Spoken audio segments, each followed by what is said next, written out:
ഇപ്പോഴത്തെ youth like female ആയാലും mail ആയാലും പൊതുവെ കാണുന്ന ഒരു സംഭവമാണ് ഡിപ്രഷൻ എന്നുള്ളൊരു ഇത്. അത് ബ്രേക്കപ്പ് കൊണ്ടായിരിക്കാം, അല്ലെങ്കിൽ വർക്ക് സ്ട്രെസ്സോ അങ്ങനെയൊക്കെ വരുന്നോണ്ടായിരിക്കാം. അപ്പൊ അത് ഭയങ്കര കോമൺ ആയിട്ടുള്ള ഒരു സംഭവമായി മാറുന്നുണ്ട്. അപ്പൊ അതുകൊണ്ടുള്ള ഒരു മെയിൻ റീസൺ എന്തോ? ഒന്നാമത്തെ കാര്യം, ഈ വാക്കുകൾ തെറ്റിച്ചാണ് ഉപയോഗിച്ചുകൊണ്ടിരിക്കുന്നത്. ഡിപ്രഷൻ നമ്മൾ കാണാത്ത സാധനമാണ്, നമ്മൾ അറിയാത്ത സാധനമാണ്. അപ്പൊ ഇപ്പൊ അച്ഛനും അമ്മയടുത്ത് ചെറിയൊരു വഴക്കുണ്ടായാൽ, അല്ലെങ്കിൽ ഭാര്യ ഭർത്താവ് വഴക്കുണ്ടായാൽ ഉപയോഗിക്കുന്ന വാക്കുകളാണ് ആൻസൈറ്റി, ഡിപ്രഷൻ. ഇതൊക്കെ ശരിക്കും നിങ്ങൾ പറയേണ്ട വാക്കുകൾ സാഡ്, ഫിയർ, ഇതിന്റെ ഒക്കെ ചെറിയ രൂപങ്ങളാണ് അതൊക്കെ. നമ്മൾ പറയുന്ന വാക്കുകൾ ഡിപ്രഷൻ, ആൻസൈറ്റി എന്നൊക്കെ പറഞ്ഞാൽ മരുന്ന് കഴിക്കുന്നവരാന്നാണ് അർത്ഥം. അല്ല, അതല്ലല്ലോ മരുന്ന് കഴിക്കണില്ലല്ലോ. ജസ്റ്റ് ഒന്ന് വഴക്കുണ്ടായി എന്ന് പറഞ്ഞാൽ അതിന്റെ അർത്ഥം എന്താണ്? ആങ്കർ എന്നൊക്കെ നമുക്ക് പറയാം. എനിക്ക് ദേഷ്യം വന്നു എന്ന് പറയണ പോലെ എനിക്ക് സങ്കടം വന്നു എന്ന് പറയും. ഉടനെ തന്നെ അതൊരു സ്റ്റൈലാണ്. ഇപ്പോ ഡിപ്രസ്ഡ് ആണ്, ഞാൻ ഡെസ്പാണ്, ഞാൻ ആൻസൈറ്റിയിലൂടെ പോയിക്കൊണ്ടിരിക്കുകയാണെന്നൊക്കെ പറയാം. ശരിക്കുള്ള ഡിപ്രഷനും ആൻസൈറ്റിയും ഒന്നും നമ്മൾ കണ്ടിട്ടില്ല. അതിലൂടെ അനുഭവിക്കുന്നവരെ കുറച്ച് കാണാതിരിക്കുക. അതൊരു സ്പീക്കിംഗ് ലാംഗ്വേജിലേക്ക് യൂസ് ചെയ്യാൻ തുടങ്ങി. അതെ, അത് ഭയങ്കര ലോക്കലൈസ്ഡ് ആയിട്ട് ഇപ്പൊ യൂസ് ചെയ്യണം. അപ്പൊ ശരിക്കുള്ള ഡിപ്രഷനുള്ള ആൾ ഇനി എന്ത് പറയും? സങ്കടാന്ന് പറയോ?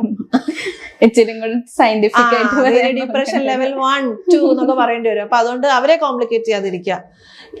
നമ്മൾ എന്തെങ്കിലും ഒരു ഫേസ് ഓഫ് ലൈഫിലൂടെ കടന്നു പോകുന്നുണ്ടെങ്കിലും, നമ്മൾ ജോലിക്ക് പോകുന്നുണ്ട്, ഭക്ഷണം കഴിക്കുന്നുണ്ട്, കുളിക്കുന്നുണ്ട്, ക്ലീൻ ആക്കി വെക്കുന്നുണ്ട്, നമ്മുടെ ചുറ്റുള്ളവരോടൊക്കെ പ്രസൻസ് ഓഫ് മൈൻഡോടുകൂടി സംസാരിക്കുന്നുണ്ടെങ്കിൽ you are still okay. Okay, so say that you are sad, fearful, അങ്ങനെ അത് ഒരു കുറച്ച് ദിവസം കൂടുതലായി, ഇതൊന്നൊന്ന് പുറത്തു വരാൻ എനിക്ക് ഒറ്റയ്ക്ക് പറ്റുന്നില്ല, ഗോ ഫോർ കൗൺസിലിംഗ്. അപ്പോഴും നിങ്ങൾ ഡിപ്രസ്ഡ് അല്ല. കൗൺസിലിംഗിലേക്ക് വരുന്ന ആൾ ഡിപ്രസ്ഡ് ഒന്നും അല്ല. അവർക്ക് ആ ഫേസ് നിന്ന് പുറത്തു വരാൻ പറ്റുന്നില്ല, ഒരു കോംപ്ലിക്കേറ്റഡ്, കൺഫ്യൂസ്ഡ് ആണ്, എന്തിനത് പിടിച്ചോണ്ടിരിക്കുന്നത്, അതുകൊണ്ട് വരിക എന്നുള്ളതാ. പക്ഷെ ഇത് വരുന്നില്ലെങ്കിൽ ഹൈ പോസിബിലിറ്റി നിങ്ങൾ ചിലപ്പോൾ അപ്പുറത്തൊക്കെ എത്തും. എനിക്ക് എപ്പോഴും ഉള്ളൊരു സംശയമാണ്, ഈ ചിലവര് ഇപ്പൊ ഈ അടുത്ത് ഞാൻ ആ വേർഡ് കൂടുതലായി യൂസ് ചെയ്യുന്ന കേൾക്കുന്നത്, ചില സിറ്റുവേഷനിൽ വരുമ്പോ യങ്സ്റ്റേഴ്സ് കൂടുതൽ യൂസ് ചെയ്യുന്നത് തോന്നുന്നു, എനിക്ക് പാനിക് അറ്റാക്ക് വരുന്നു, അങ്ങനെ സംഭവം ചെയ്യുന്നു. അത് ശരിക്കും സൈക്കോളജി അല്ലെങ്കിൽ മൈൻഡ് ആയിട്ട് റിലേറ്റഡ് ആയ സംഭവമാണോ? അതെ, പേടി കൊണ്ടുണ്ടാവുന്നത് തന്നെയാണ്. പക്ഷെ ഈ പറയുന്നവർക്ക് പാനിക് അറ്റാക്ക് ഉണ്ടോന്ന് എനിക്ക് സംശയമുണ്ട്. നേരത്തെ പറഞ്ഞ പോലെ ഞാൻ കളിയാക്കുകയല്ല, പക്ഷെ പാനിക് അറ്റാക്ക് കുറച്ചുകൂടിയും സീരിയസ് ആയിട്ടുള്ള ഒരു കണ്ടീഷനാണ്. അപ്പൊ അത് വരുന്നുണ്ടെങ്കിൽ നിങ്ങൾ അതിനെ സീരിയസ് ആയിട്ട് തന്നെ എടുക്കണം. പാനിക് അറ്റാക്ക് ഉണ്ടെന്ന് പറഞ്ഞിട്ട് വെറുതെ നടക്കല്ലേ. പക്ഷെ ഉള്ളത് തന്നെയാണോ എന്ന് ചെക്ക് ചെയ്യുന്നത് നല്ലതായിരിക്കും. നമുക്കൊന്ന് ഞെട്ടുക അല്ലെങ്കിൽ ഹാർട്ട് ബീറ്റ് കൂടി എന്ന് പറഞ്ഞ എല്ലാവരും പാനിക് അറ്റാക്ക് അല്ല. അത് ടെൻഷൻ, ചെറിയൊരു ടെൻഷൻ വരുമ്പോ എനിക്ക് ടെൻഷൻ ആവുന്നു എന്ന് പറയുന്നതായിരിക്കും കുറച്ച് നല്ലത്. ഇപ്പൊ ഡിപ്രഷനെ പറ്റി നമ്മൾ സംസാരിച്ചല്ലോ. ഇപ്പൊ പലപ്പോഴും പണ്ടൊക്കെ ഇത് ഉണ്ടെങ്കിൽ പോലും ഡിസ്കസ് ചെയ്യാറില്ല. പക്ഷെ ഇപ്പൊ കൂടുതൽ ഡിസ്കസ് ചെയ്യുന്ന ഒരു സംഭവമാണ് പോസ്റ്റ്പാർട്ടം ഡിപ്രഷൻ എന്ന് പറയുന്നത്.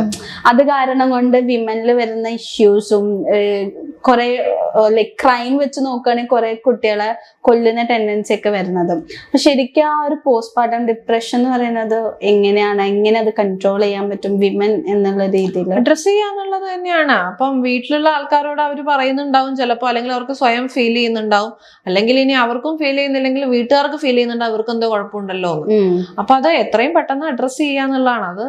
അതൊരു ഫേസ് അല്ലേ. നമ്മള് പെട്ടെന്ന് ഇപ്പൊ സ്കൂളിൽ പോയിക്കൊണ്ടിരിക്കുന്നു, കോളേജിൽ പോയിക്കൊണ്ടിരിക്കുന്നു, ജോലിക്ക് പോകുന്നു എന്ന് പറയുന്ന ഒരു ഇതിൽ നിന്ന് പെട്ടെന്നാണ് ഒരു പെണ്ണിനെ വിളിച്ചിട്ട് അമ്മ എന്ന് പറയുന്നവര് അപ്പൊ വീട്ടിൽ നിന്ന് പുറത്തേക്കേ ഇറങ്ങുന്നില്ല. അപ്പൊ പണ്ടത്തെ ഒരു കൾച്ചറൽ കൺസ്ട്രക്ട് അല്ലല്ലോ. ഇപ്പൊ സ്ത്രീകൾ പുറത്തേക്ക് ഇറങ്ങുന്നവരാണ്, വണ്ടി ഓടിക്കുന്നുണ്ട്, ജോലിക്ക് പോകുന്നുണ്ട്. അപ്പം അങ്ങനെ നടക്കുന്ന ഒരാൾക്ക് ചിലപ്പോൾ വീട്ടിലിരിക്കുന്ന കുട്ടീനെ നോക്കാന്ന് പറയുന്ന ഒരു പുതിയ കാര്യമായിരിക്കും.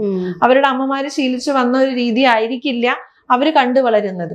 അപ്പൊ അതിൽ നിന്ന് ഒരുപാട് മാറുമ്പോൾ അവർക്ക് അവരുടെ ബിഹേവിയേഴ്സിൽ മാറ്റങ്ങൾ ശ്രദ്ധിക്കുന്നുണ്ടെന്നുണ്ടെങ്കിൽ വീട്ടുകാർക്ക് പറയാം, ഇല്ലെങ്കിൽ സ്വയം ഫീൽ ചെയ്യുന്നുണ്ടെങ്കിൽ അവർക്ക് പറയാം. ഇത് പറയുമ്പോൾ കേൾക്കുന്നവർ സീരിയസ് ആയിട്ട് എടുക്കുക. ഇപ്പൊ പൊതുവെ നോക്കുവാണെങ്കിൽ ഇത്ര മോഡേൺ ആയിട്ട് നമ്മുടെ വേൾഡ് മാറെങ്കിൽ പോലും മാരേജ് എന്ന് പറയുന്ന സാധനം വരുമ്പോൾ ഇപ്പോ പലപ്പോഴും ഇപ്പൊ കുട്ടികളുടെ കാര്യത്തിൽ ആള് പ്രഗ്നന്റ് ആവാൻ റെഡി ആണോ എന്നൊരു ക്വസ്റ്റ്യൻ ആരും ചോദിക്കത്തില്ല.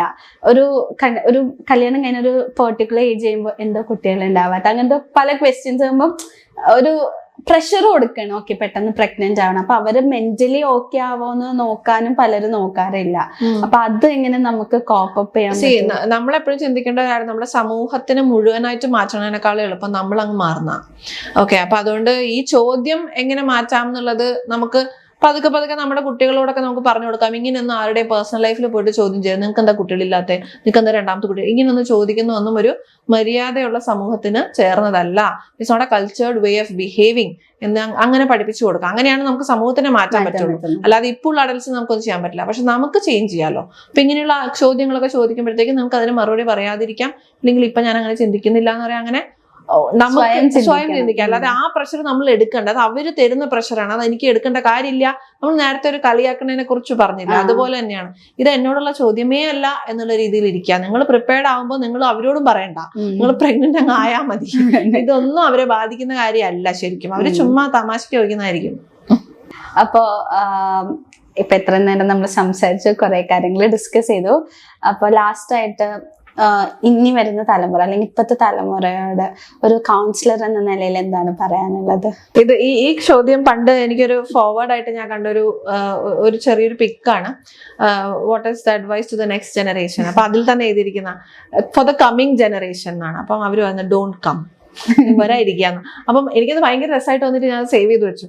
ഇന്നവേ അത് ശരിയാണ് എന്ന് എനിക്ക് തോന്നും. അതായത് നമ്മൾ പ്രിപ്പയർഡ് അല്ലെങ്കിൽ നമുക്ക് അവരോട് ചെയ്യാൻ പറ്റുന്ന ഏറ്റവും നല്ല കാര്യം എന്ന് പറയുന്നത് അവരെ ക്ഷണിക്കാതിരിക്കുക എന്നുള്ളതാണ്. കാരണം നമ്മളുടെ വീട് ശരിയായിട്ടില്ല, അപ്പൊ പിന്നെ പുതിയ ഗസ്റ്റിനെ ഇങ്ങോട്ട് വിളിക്കാതിരിക്കുക എന്ന് പറയുന്ന പോലെ ഒരു കുട്ടീനെ ജനിപ്പിക്കുന്നതിന് മുൻപ് പേരൻസ് ചിന്തിക്കേണ്ട കാര്യം അവർ ഫിസിക്കലി, ശാരീരികമായിട്ടും ഫിനാൻഷ്യലി ആ കുട്ടിക്ക് നമ്മൾക്ക് പ്രൊവൈഡ് ചെയ്യാൻ പറ്റുമോ. പിന്നെ നോക്കേണ്ട ഇപ്പൊ നമ്മൾ പറയുന്ന ഒരു കാര്യം എന്ന് പറഞ്ഞാൽ സൈക്കോളജിക്കൽ വെൽനെസ്. അതായത് എന്തെങ്കിലും കാര്യത്തിൽ പൊതുവെ ദേഷ്യപ്പെടുന്നവരാണോ നിങ്ങൾ, പെട്ടെന്ന് ടെൻഷൻ ആവുന്നവരാണോ, പെട്ടെന്ന് പേടിക്കുന്നവരാണോ, നിങ്ങൾ ഇപ്പോഴും പ്രിപ്പയർഡ് അല്ല. ഓക്കെ, അപ്പൊ അങ്ങനെയുള്ള കാര്യങ്ങളൊക്കെ അഡ്രസ് ചെയ്ത് അതിൽ നിന്നൊക്കെ പുറത്തു വന്ന് നിങ്ങൾ കാമാണ്, നിങ്ങൾക്ക് ഒരു കുട്ടിയെ വളർത്താനുള്ള എല്ലാ മാനസികാവസ്ഥ ആയി കഴിഞ്ഞു എന്ന് തോന്നുകയാണെങ്കിൽ മാത്രം ലെറ്റ് ദം കം. അല്ലെങ്കിൽ ഏറ്റവും നല്ല കാര്യം ഡോണ്ട് കം എന്നുള്ളത് ചിലപ്പോൾ പാലിക്കുന്നതായിരിക്കാം. അപ്പോ നമ്മൾ ഒരുപാട് കാര്യത്തിനെ പറ്റി ഡിസ്കസ് ചെയ്തു. ഭയങ്കര ഇൻഫോർമേറ്റീവ് ആയിരുന്നു. And it was a pleasure to have a talk with you. Thank you so much.